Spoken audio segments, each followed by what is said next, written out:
गया होगा ना, जब मैं बाहर पोछा लगा दी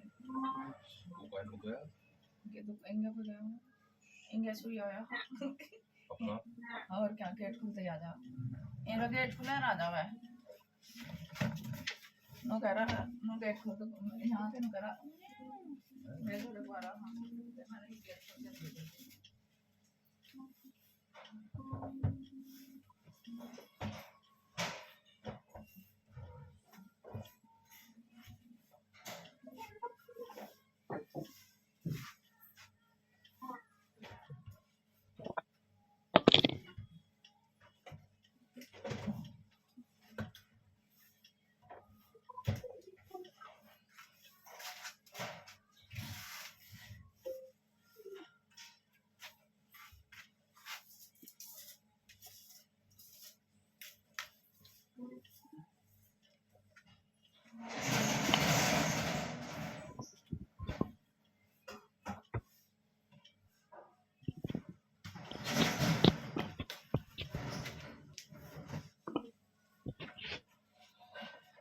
जी नमस्कार साथियों, गुड मॉर्निंग प्यारे दोस्तों, जय हिंद, वंदे मातरम, राधे राधे। आज की जो क्लास होगी उसमें लेंगे आपके अनुसार टॉपिक, और जो जो टॉपिक आपको पढ़ने हैं, क्योंकि इससे पहले हम विकारी और अविकारी शब्द अपना कंप्लीट कर चुके हैं। तो एक बार जो पिछली क्लास में मैं एक बार टॉपिक देख लेता हूँ, वो हमारा अविकारी शब्द अव्यय निपात कंप्लीट हुआ है कि नहीं। ठीक है, अगर वो कंप्लीट हो गया है तो फिर आज बारी है नए छोटे छोटे टॉपिक की। तो इससे पहले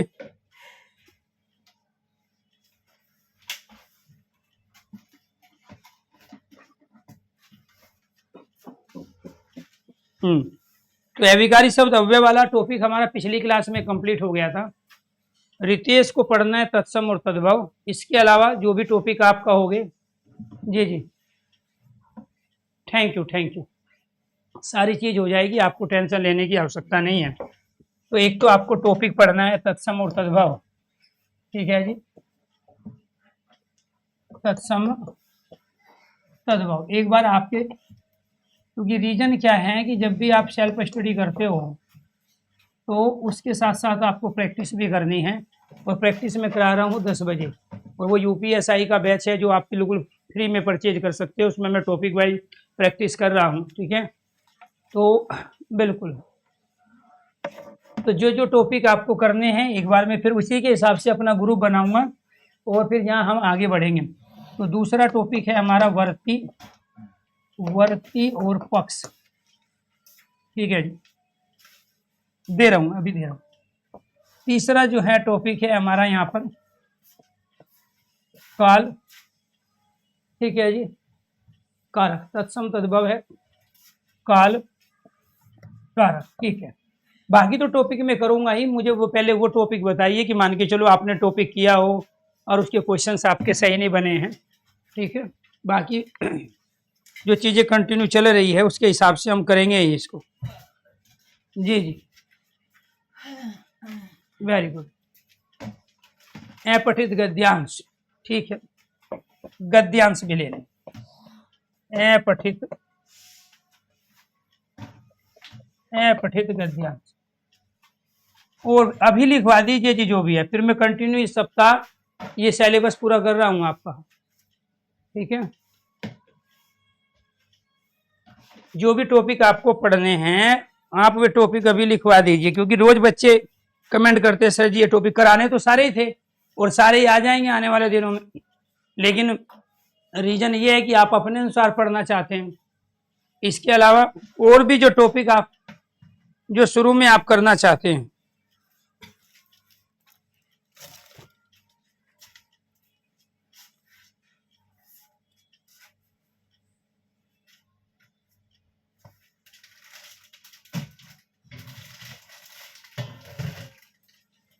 जी जी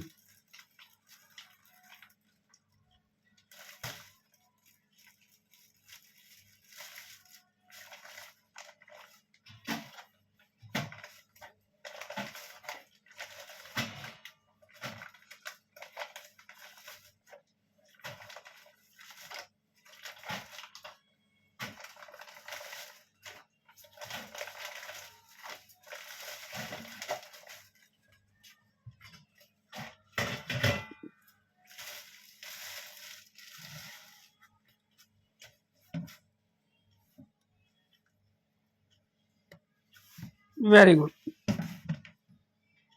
ठीक है, आज का टॉपिक रहेगा हिंदी के प्रसिद्ध गद्यांश। ठीक है, इनको भी ले लेंगे, लेकिन आज मैं कराऊंगा इस वाले टॉपिक को, हिंदी का गद्यांश। और गद्यांश के लिए आपको क्या समझना है, पहले ये चीजें जरूरी है। ठीक है, इसको हम बोलते हैं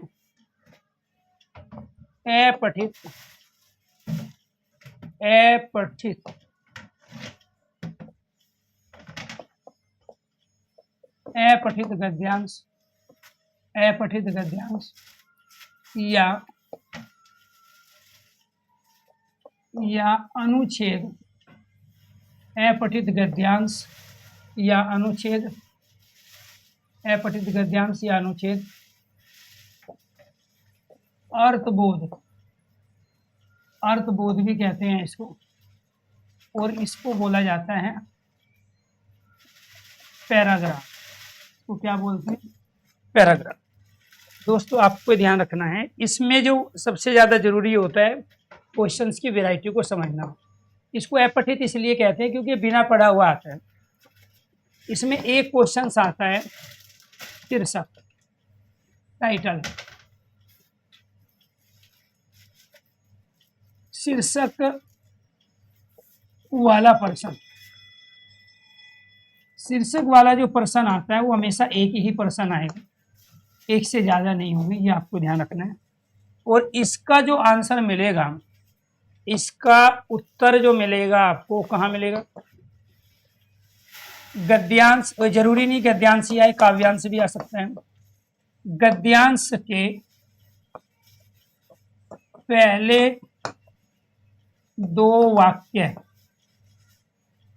पहले दो वाक्य या अंतिम दो वाक्य में, अंतिम दो वाक्य में जिस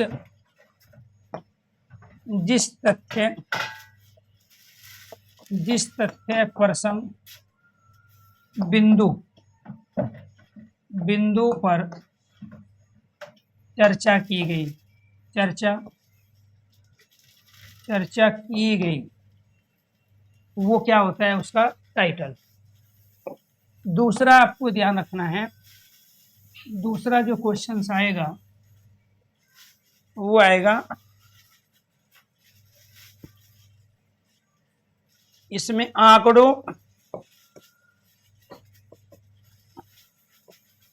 आंकड़ा, तिथि, वर्ष, आंकड़ा, तिथि, वर्ष, दिवस, आंकड़ा, तिथि, वर्ष, दिवस, या सर्वे का डाटा। इसका भी पर्सन जो आएगा दोस्तों वो एक ही पर्सन आएगा। इसका उत्तर देने के लिए आपको क्या अप्लाई करना है, इसका उत्तर दोगे आप यहाँ पर गद्यांश में या अनुच्छेद में, यहाँ मैं अनुच्छेद शब्द का प्रयोग कर लूं, अनुच्छेद में कुछ वाक्य, अनुच्छेद में कुछ वाक्य के अंतर्गत ये तिथि, दिवस, वर्ष, आंकड़ा, डाटा, आंकड़े व डाटा की चर्चा की गई है। उसी में ही पूरे अनुच्छेद को पढ़ने की आवश्यकता नहीं है। अनुच्छेद में कुछ वाक्य होंगे तो उन वाक्य के अंतर्गत ही इसका आंसर। जैसे फॉर एग्जाम्पल, जैसे किसी ने पूछ लिया महिला दिवस जो है कब मनाया जाता है, क्वेश्चन बन गया आपका। अब पैराग्राफ में जो है महिला सशक्तिकरण से संबंधित है, या महिला दिवस के ऊपर है या स्त्रियों के ऊपर पैराग्राफ है, और उस पैराग्राफ में 3-4 जगह कोई डिजिट होगी और वो लिखी जाएगी अंकों में। ये आपको ध्यान रखना है, वो किस में लिखी जाएगी? अंकों में लिखी जाएगी वो डिजिट। कई बार वो अंक में ना दे के शब्द में दे देगा। जैसे मान के चलो मैं यहाँ पे लिख रहा हूँ 8 मार्च, तो इस 8 मार्च को वो इस रूप में भी दे सकता है और इस रूप में भी दे सकता है। तो इस तरीके से यहाँ महीना जो तिथि है आपके पूरे पैराग्राफ में उसकी जो चर्चा होगी, उसकी चर्चा पूरे पैराग्राफ में ज्यादा 2 से 3 जगह होगी। तो उसके लिए आपको पूरा पैराग्राफ नहीं पढ़ना होता, टाइटल के लिए भी पूरा पैराग्राफ नहीं पढ़ना है। तो किसी भी पैराग्राफ का जो शीर्षक होता है, टाइटल होता है, या तो उस विषय की, उस बिंदु की, उस तथ्य की चर्चा पैराग्राफ की स्टार्टिंग में करेगा या लास्ट में करेगा। तो टाइटल की पहचान हमेशा कहां से करोगे आप? पैराग्राफ के स्टार्टिंग के 2 सेंटेंस, लास्ट के 2 सेंटेंस। अगर कोई आंकड़ा, तिथि, वर्ष, दिवस, सर्वे से संबंधित कोई डाटा है, उसके जो क्वेश्चंस का आंसर पैराग्राफ में मिलता है, उसमें पूरा नहीं ढूंढना आपको। देखो पैराग्राफ में 2 या 3 जगह वहां पे प्यार दोस्तों तो कोई आंकड़ा दिया, डिजिट दिया होगा, जैसे 1 करोड़, 1 अरब या 10,305 इस तरह से, या कोई तिथि है, कोई वर्ष है, कोई दिवस है। तो आपको वही 2 डाटा उठाने हैं, 3 डाटा उठाने हैं जो ऑलरेडी पैराग्राफ में जिसकी चर्चा, उनमें से किसी एक की चर्चा करेगा वो आपके 4 ऑप्शंस में। तो आपको वही सेंटेंस पकड़ना है। तो अनुच्छेद में कुछ वाक्य में, कुछ वाक्य मतलब 2 वाक्य में हो सकता है, 3 में हो सकता है, पूरे उसमें चर्चा नहीं होगी। तो कुछ वाक्य के अंतर्गत ये तिथि, दिवस, वर्ष, आंकड़े व डाटे की चर्चा की गई है, उसी को आपको पकड़ो और वहां से उसका आंसर दो। क्योंकि पैराग्राफ को पढ़ोगे, फिर क्वेश्चन पढ़ोगे, आंसर दोगे, कम से कम 10 से 12 मिनट बर्बाद हो जाएगी। इतना लंबा चौड़ा पैराग्राफ कई बार आता है, उसको रीड करने में, पढ़ने में 5, 6, 7 मिनट निकल जाती है। तो बिना पैराग्राफ को पढ़े कैसे आप आंसर दोगे? मैंने जो टॉपिक लिखे वो सारे कराएंगे, लेकिन आज के लिए महत्वपूर्ण टॉपिक आपका ये था। ठीक, क्यों था ये महत्वपूर्ण? क्योंकि जो आपने अभी टॉपिक पढ़े हैं ना, संज्ञा, सर्वनाम, विशेषण, क्रिया, अव्यय, निपात, उनसे क्वेश्चंस पूछा जाता है पैराग्राफ के क्वेश्चनों में। पैराग्राफ से कोई शब्द लेगा, पूछेगा इसकी संज्ञा बताओ, इसमें से निपात शब्द बताओ, अव्यय निपात बताओ। तो ये सारी चीजें क्या है, अपने आप में सीक्वेंस में है। तो जो हिंदी व्याकरण के क्वेश्चन पैराग्राफ के आते हैं वो संज्ञा, सर्वनाम, विशेषण, क्रिया, अव्यय, निपात के ही क्वेश्चन होते हैं। ठीक है जी। तो यहाँ पे एक क्वेश्चन क्या हो गया आपका, जो 8 मार्च उसने ऐसे दिया या ऐसे दिया, ये शब्द में लिखा है और ये अंक में लिखा है। तो अंक में जो डिजिट लिखी गई है वहां से आप चीजों को करो। अगर यहाँ चीजें क्लियर हो रही है तो एक बार सारे स्टूडेंट ओके कीजिए। इस तरीके से अगर आपको चीजें समझ में आ रही है तो प्लीज आपसे रिक्वेस्ट है, एक बार आप ओके कीजिए। जी जी,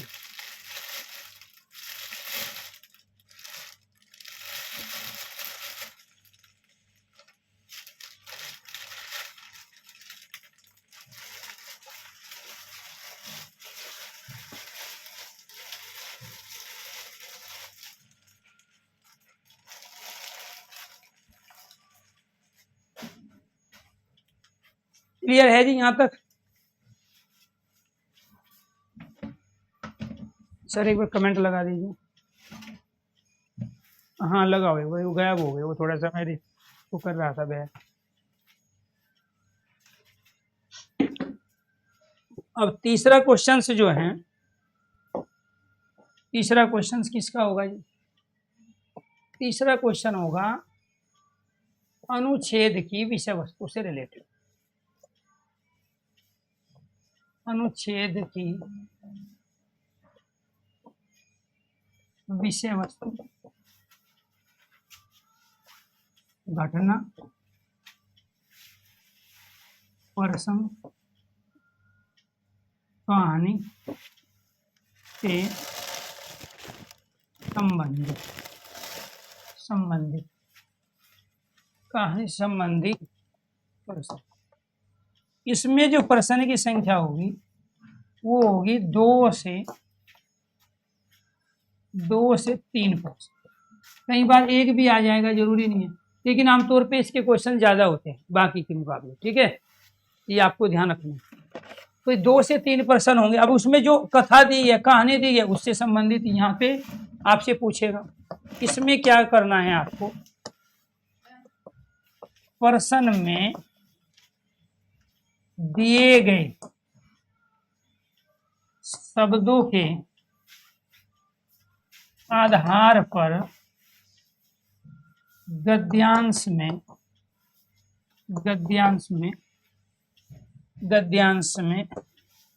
उस वाक्य को ढूंढना है जिसमें प्रश्न में आए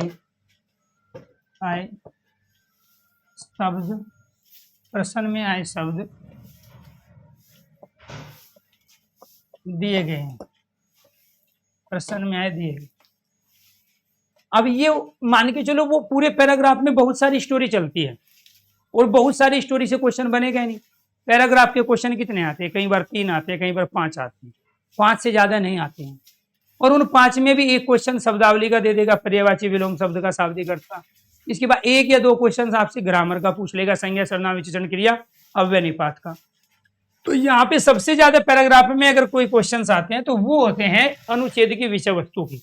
उसमें जो घटना आई है, जिस प्रसंग पे चर्चा हुई है, जिस कहानी से संबंधित है, उसके देता है।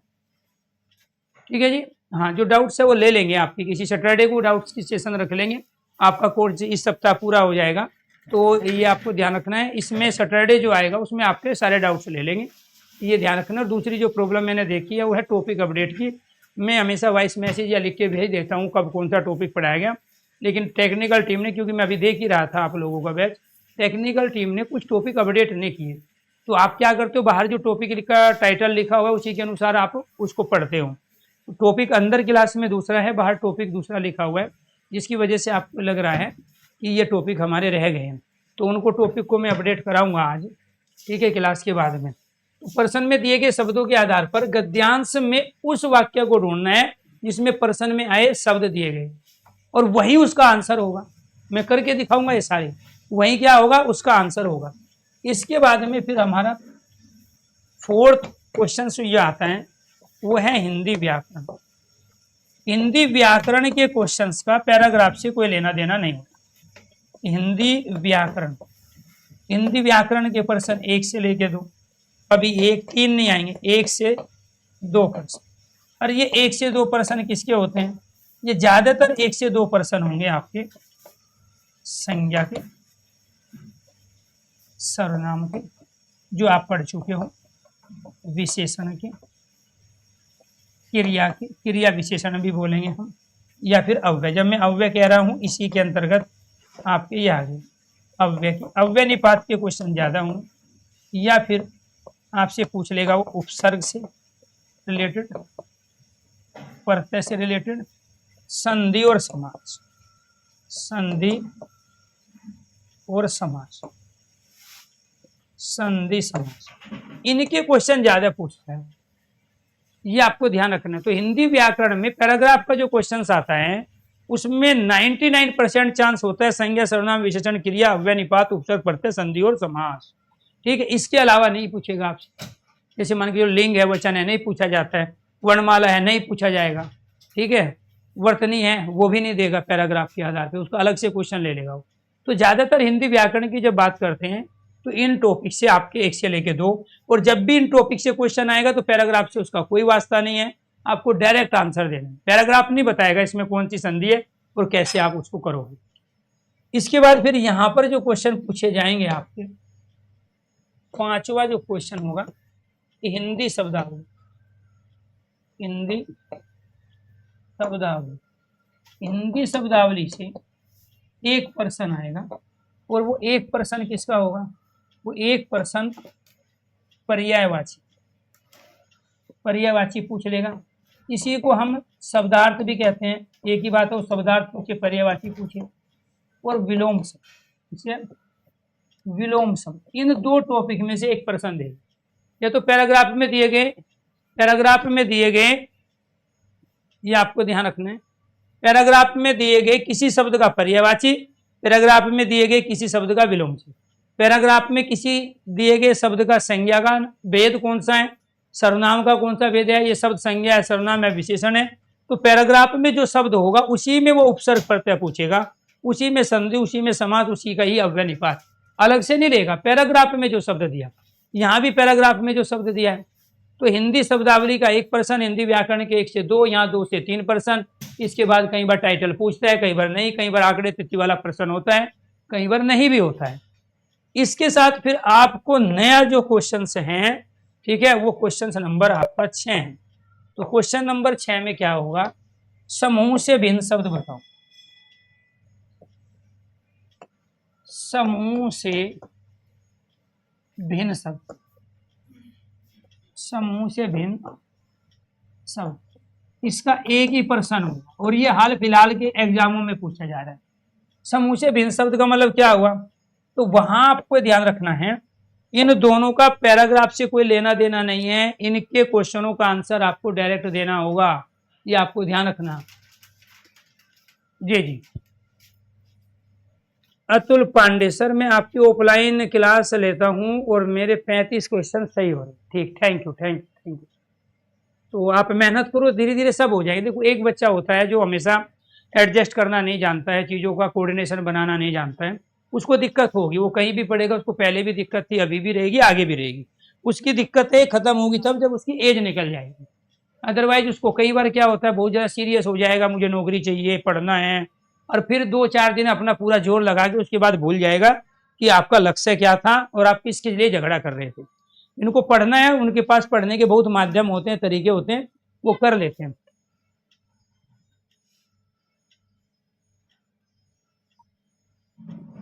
क्लियर? तो ये आपको ध्यान रखना है जी, ठीक है। अब यहां मुद्दा ये है,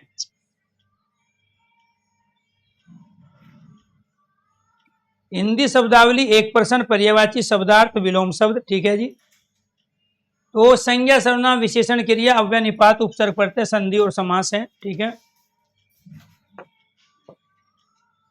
तो यहां आपको ध्यान रखना है, अनुच्छेद की विषय वस्तु, घटना, प्रसंग, कहानी से संबंधित प्रश्न 2 से 3, हिंदी व्याकरण 1 से 2, इनका पैराग्राफ से कोई लेना देना नहीं है। बिना पैराग्राफ को पढ़े, बिना पैराग्राफ को देखे डायरेक्ट आंसर देना होता है। इन्हीं टॉपिक का रिलेशन है इस वाले टॉपिक से। समूह से भिन्न शब्द का मतलब क्या हुआ, वो 4 ऑप्शन देगा आपको, और 4 ऑप्शन देगा वो, ठीक है। हाँ, तो पूजा शर्मा जी, आपके उसमें दिक्कत होगी मोबाइल में, जिससे आप क्लास देख रहे होंगे, बाकी यहाँ चीजें ठीक चल रही है। तो इसमें क्या करेगा, 4 ऑप्शन देगा, 3 संज्ञा दे देगा, 1 दे देगा अव्यय, या 3 विकारी शब्द, 1 अविकारी। तो इसमें समूह से भिन्न शब्द में क्या होगा, यानी कि 3 संज्ञा होगा, 1 सर्वनाम होगा, 3 सर्वनाम होंगे तो 1 संज्ञा होगा, 3 विशेषण होंगे तो वो पूछ लेगा समूह से भिन्न विकारी अविकारी की दृष्टि से भी हो सकते हैं। मान के चलो उसने 3 शब्द विकारी, संज्ञा, सर्वनाम, विशेषण दे दिए या क्रिया में से, और 1 दे दिया अविकारी शब्द, अव्यय, निपात। 3 पुल्लिंग दे दिए, 1 स्त्रीलिंग दे दिया, ठीक है। 3 तत्सम दे दिया, 1 तद्भव दे दिया। तो किसी न किसी रूप में वो क्या है, समूह से भिन्न शब्द। तो समूह से भिन्न शब्द का मतलब यहाँ क्या हुआ, सब करा देंगे, ठीक है। तो यहाँ पर समूह से भिन्न शब्द किसी भी दृष्टि से हो सकता है। 3 शब्दों में उपसर्ग का प्रयोग है, लेकिन एक में उपसर्ग का प्रयोग नहीं है। 3 शब्द क्रिया से जुड़े हैं, लेकिन 1 शब्द क्रिया नहीं है। तो किसी न किसी रूप में यहाँ पे उपसर्ग, प्रत्यय, संज्ञा, सर्वनाम, विशेषण, क्रिया, अव्यय की दृष्टि से वो भिन्न हो सकता है। तो समूह से भिन्न का मतलब यही है। ये रीजनिंग में भी क्वेश्चन होते हैं, 4 दे दिया, वो निर्जीव है, 1 सजीव हो गया, ठीक है। तो उस दृष्टि से यहाँ से क्वेश्चन पूछा जाता है।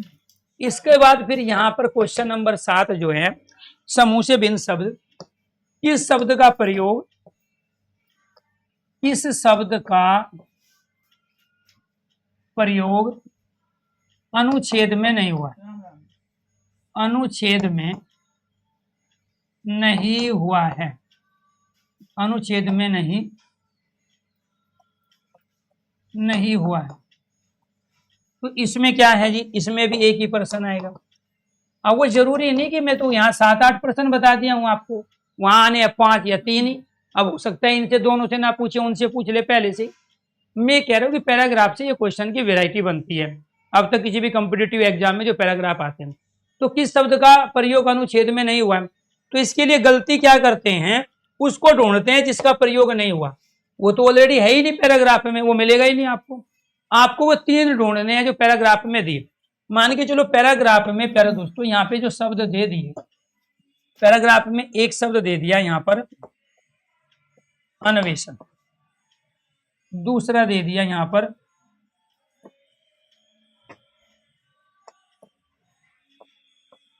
से, तीसरा दे दिया यहाँ मित्र, और चौथा दे दिया यहाँ पर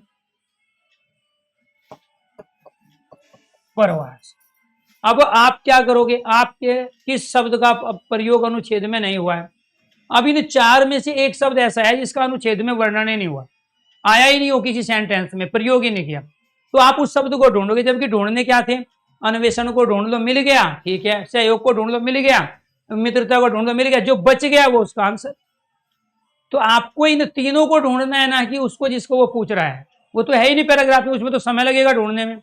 तो वहां पर अन्वेषण, सहयोग, मित्रता तीन मिल गए, जो बच गया मान के चलो सहयोग नहीं दिया है तो इसको आप सर्कल कर लो, मित्रता, प्रवास और अन्वेषण मिल गया आपको।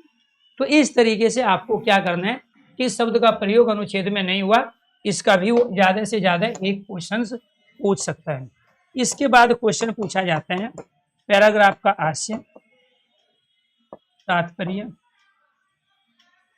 पैराग्राफ का आशय, तात्पर्य, अभिप्राय, अभिप्राय, उद्देश्य, लक्ष्य, भाव, लक्ष्य, भाव, संदेश। एक प्रश्न, एक से ज्यादा नहीं। ये कहेगा पैराग्राफ का आशय बताओ या पंक्ति का आशय बताओ, ठीक है, ठीक करा देंगे भाई विनीता जी, ये भी हो जाएगा। तो वो आपको ध्यान रखना, मैंने ये नहीं कहा कि आपका कोर्स पूरा हो गया, लेकिन इस सप्ताह में कह दूंगा कि आपका कोर्स पूरा हो गया। आशय, तात्पर्य, अभिप्राय, उद्देश्य, लक्ष्य, भाव और संदेश। तो पूछेगा पैराग्राफ का आशय क्या है, ये सब एक ही बात है। तात्पर्य बताओ, पंक्ति का तात्पर्य, किसी पर्टिकुलर पैराग्राफ में दी गई पंक्ति को अंडरलाइन करेगा, रेखांकित करेगा, ठीक है जी। हाँ, यूपीएसआई प्रैक्टिस बैच को आप अतुल जी ज्वाइन कर सकते हो कैरेविल पे जाके। तो कैरेविल पे जैसे जाओगे आप, यूपीएसआई प्रैक्टिस बैच वहां मिलेगा, फ्री में है, कोई फीस नहीं है। कैरेविल में 2 बैच बिल्कुल फ्री है, खासकर यूपीएसआई वाले बच्चों के लिए। बाकी बच्चे भी उसको करें, क्योंकि वही हिंदी, वही रीजनिंग, वही मैथ, वही ये सब में है। तो बेशक उस पर यूपीएसआई लिखा, बाकी बच्चों से भी मेरी गुजारिश है, रिक्वेस्ट है, तो फ्री वाले जो 2 बैच है, एक रिविजन बैच, एक प्रैक्टिस बैच, उसमें कुछ जरूर इन्वॉल्व हो, ठीक है। वहाँ मैं टॉपिक वाइज प्रैक्टिस करा रहा हूँ, आपकी क्लास के बाद उसमें मैं टॉपिक वाइज प्रैक्टिस कराता हूँ 10 बजे। तो आज जो है हम तत्सम और तद्भव वाला टॉपिक लेंगे वहाँ, क्योंकि मैं वर्णमाला को संधि, उपसर्ग, प्रत्यय, वर्तनी 5 टॉपिक करा चुका हूँ। तो आशय किसका पूछेगा, पैराग्राफ का। आशय किसका पूछेगा, पैराग्राफ में दी गई पंक्ति को अंडरलाइन कर देगा, दी गई पंक्ति का आशय, तात्पर्य, अभिप्राय, उद्देश्य, लक्ष्य, भाव, संदेश बताओ। इसी को भाव पलवन भी कहते हैं, इसी को भाव संक्षेपण भी कहते हैं। तो जब भी किसी पंक्ति का या पैराग्राफ का भाव पलवन पूछे, संक्षेपण पूछे, आशय पूछे, तात्पर्य पूछे, अभिप्राय पूछे, तो आपको ये ध्यान रखना है कि पैराग्राफ किस संदर्भ में कहा गया। पैराग्राफ को कहने के पीछे, पैराग्राफ में कोई ना कोई समस्या को उठाया जाता है, वो सांस्कृतिक हो सकती है, ऐतिहासिक हो सकती है, राजनीतिक हो सकती है, आर्थिक हो सकती है, सामाजिक हो सकती है, ठीक है, वो पर्यावरण से संबंधित हो सकती है, वो साइंस से संबंधित हो सकती है, वो सामाजिक मुद्दों पे हो सकती है। तो उस मुद्दों का क्या दुष्प्रभाव है और उससे हम कैसे छुटकारा पा सकते हैं, वो सब पैराग्राफ में दिया होता है।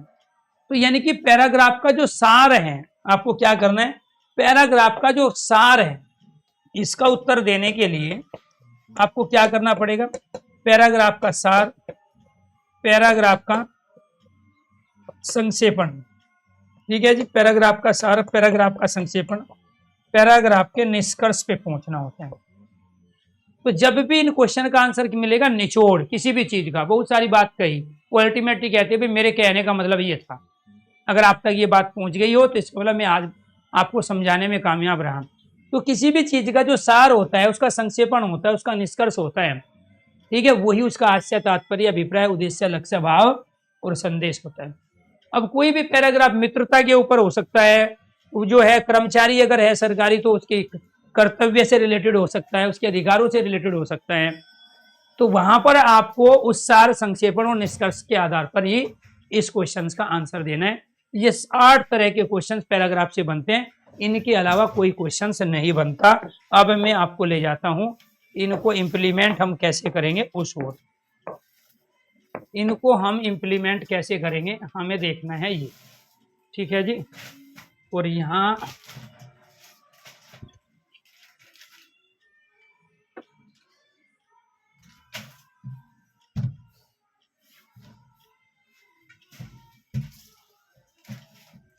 पठित गद्यांश।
जी मैं पैराग्राफ ढूंढ रहा हूँ।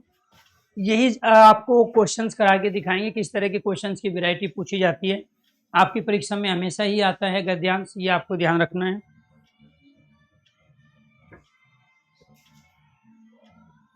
जी और किसी का कोई डाउट हो तब तक अपना डाउट क्लियर कर सकते हैं जी।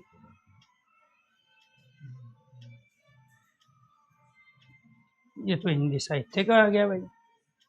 हाँ नहीं ठीक, ये आपका पैराग्राफ हो गया। यहाँ से ले शुरू हुआ ये पैराग्राफ आपका, ठीक है जी। यहाँ से शुरू हुआ और यहाँ पे समाप्त हो गया और इससे संबंधित क्वेश्चन यहाँ दे दिए। साहित्य और जीवन में गहरा संबंध है, तो साहित्य और जीवन में गहरा संबंध है, ये पैराग्राफ की विषय वस्तु का क्वेश्चन है। साहित्य, ये पैराग्राफ की विषय वस्तु, मनुष्य किसकी, ये भी पैराग्राफ की विषय वस्तु का क्वेश्चन है, ये भी पैराग्राफ की विषय वस्तु का क्वेश्चन। अब इसमें पूछ लिया शाब्दिक अर्थ, इसका पैराग्राफ से कोई लेना देना नहीं है, ये शब्दावली का है।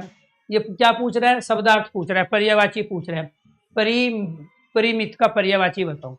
तो 3 क्वेश्चन विषय वस्तु के दे दिए पैराग्राफ का और 1 क्वेश्चन दे दिया शब्दार्थ। तो ये क्या था जी, ये शब्दार्थ था, ये शब्दावली है, ये क्या है जी, पर्यायवाची का क्वेश्चन। इसके बाद लंबे चौड़े भवन में वाक्य में लंबे चौड़े व्याकरण की दृष्टि से क्या है, ये क्रिया विशेषण है, संज्ञा है, क्रिया है, विशेषण है। तो ये किसका क्वेश्चन हो गया जी, हिंदी व्याकरण का क्वेश्चन हो गया, ठीक है। इसके बाद में 5 क्वेश्चन आ गए, 1 व्याकरण, 1 शब्दावली और बाकी 3 क्वेश्चन विषय वस्तु के। अब इसमें देख लो जी क्या है, इसमें देखो यहाँ पे निंदकों की आत्मीयता, ये पैराग्राफ की विषय वस्तु है, ये भी पैराग्राफ की विषय वस्तु है, ये भी पैराग्राफ की विषय वस्तु है, और जलने वाली शांति, ये भी पैराग्राफ की विषय वस्तु है। कवि अच्छी कविता निंदक अनुभव करता है, ये भी पैराग्राफ की विषय वस्तु का। उसमें कोई व्याकरण का क्वेश्चन नहीं था। उत्साह का प्रमुख लक्षण पैराग्राफ की विषय वस्तु है, ये भी पैराग्राफ की विषय वस्तु है, ये भी पैराग्राफ की विषय वस्तु का क्वेश्चन है। ये ग्रामर का क्वेश्चन है। उपवाक्य का प्रकार पूछ रहा है, ये क्रिया विशेषण है, संज्ञा है, विशेषण है, ये क्या है, हिंदी व्याकरण का क्वेश्चन है। तो कई बार पैराग्राफ में हिंदी व्याकरण का क्वेश्चन होगा। इसके बाद इसमें क्या है जी, प्रत्यय पूछ रहा है, इसमें कौन सा प्रत्यय है, ये क्या है, ये भी हिंदी व्याकरण। इस वाले पैराग्राफ में हिंदी व्याकरण के 2 क्वेश्चन दे दिए।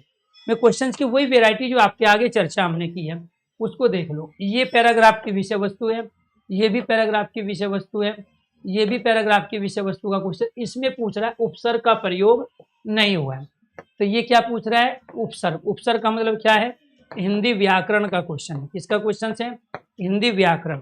इसके बाद में ये क्या है, यहाँ शीर्षक, ये क्या है जी, आपका टाइटल वाला क्वेश्चन। प्रस्तुत गद्यांश में उपयुक्त शीर्षक बताइए क्या है। तो टाइटल, आज इसी पे फोकस करना है हमें।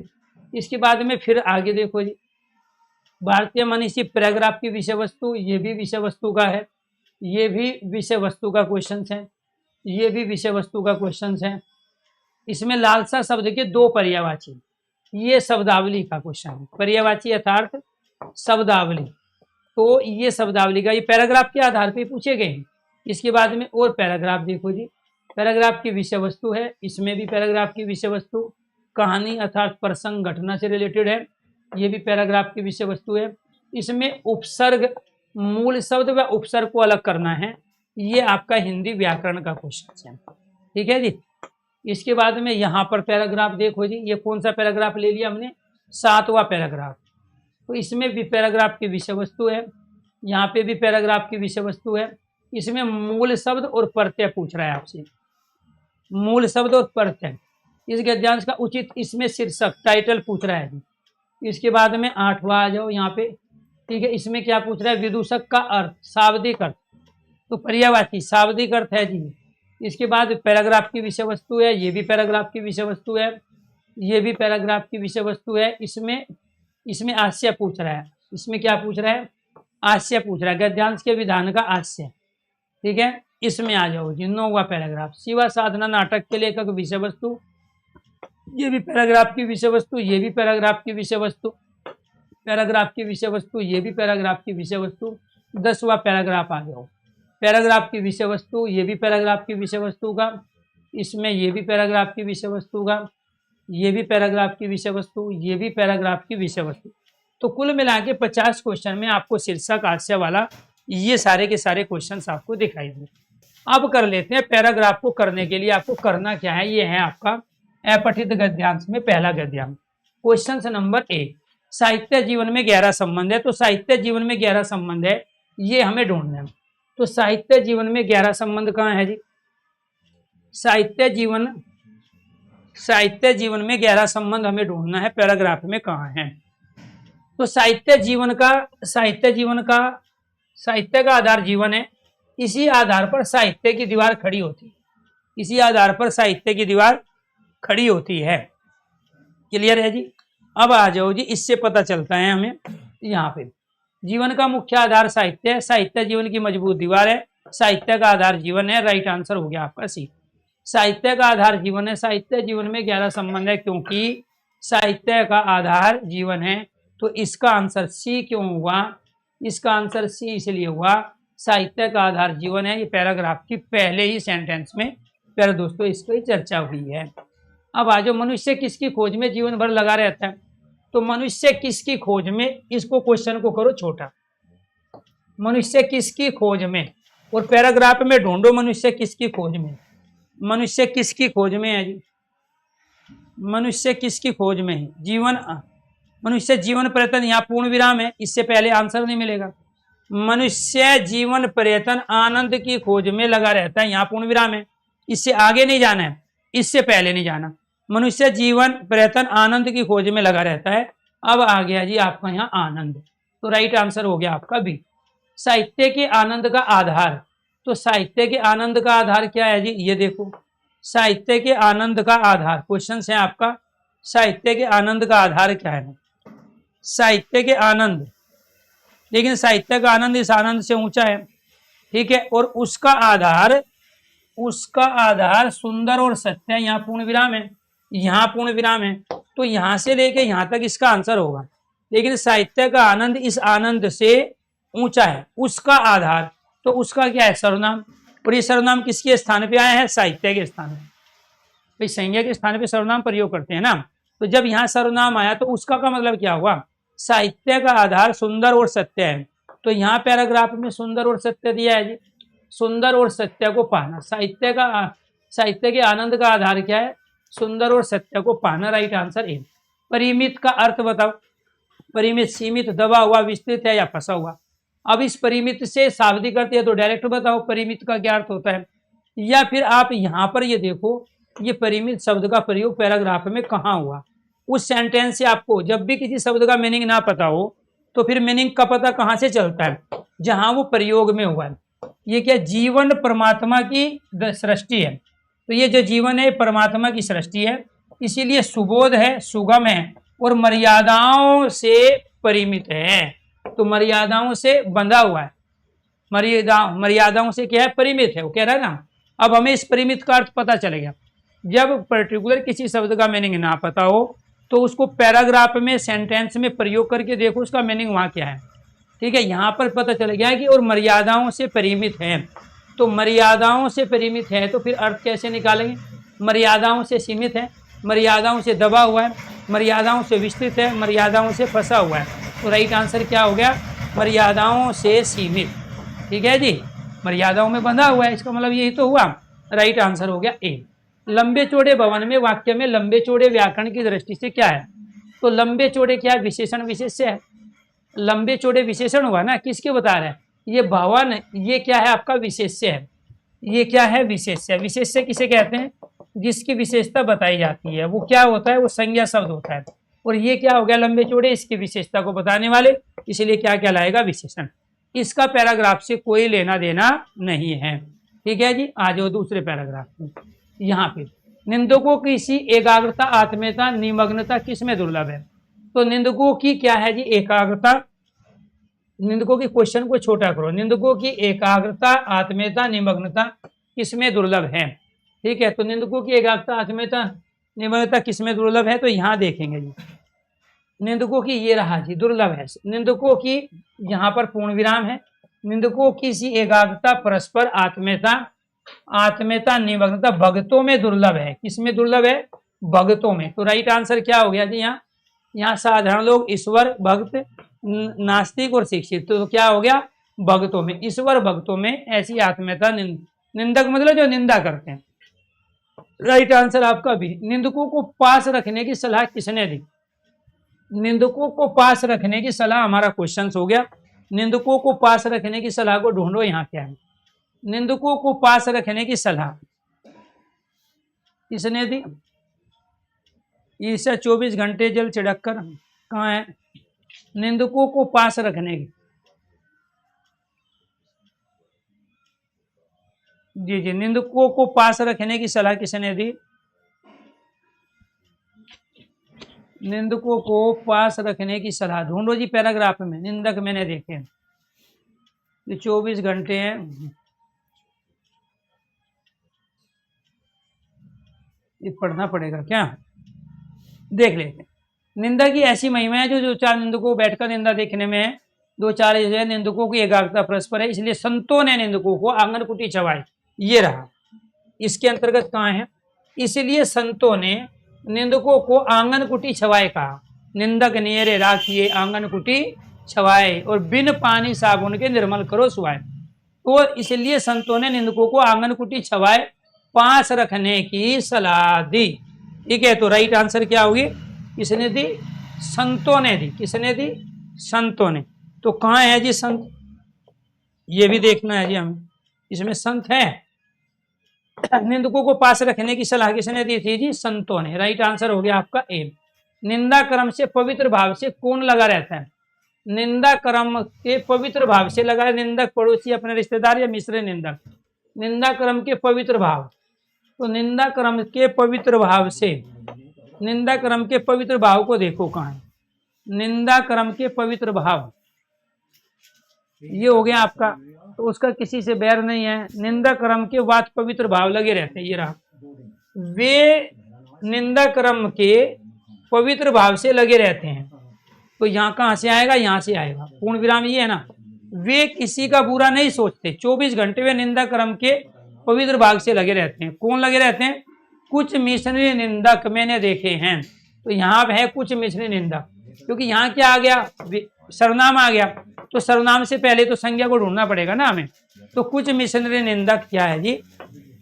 तो यहाँ पे राइट आंसर क्या हो गया आपका? राइट आंसर हो गया आपका यहाँ पर मिशनरी निंदक, निंदा कर्म के पवित्र भाग से लगे रहते हैं, जो दूसरे धर्म की बुराई करते हैं।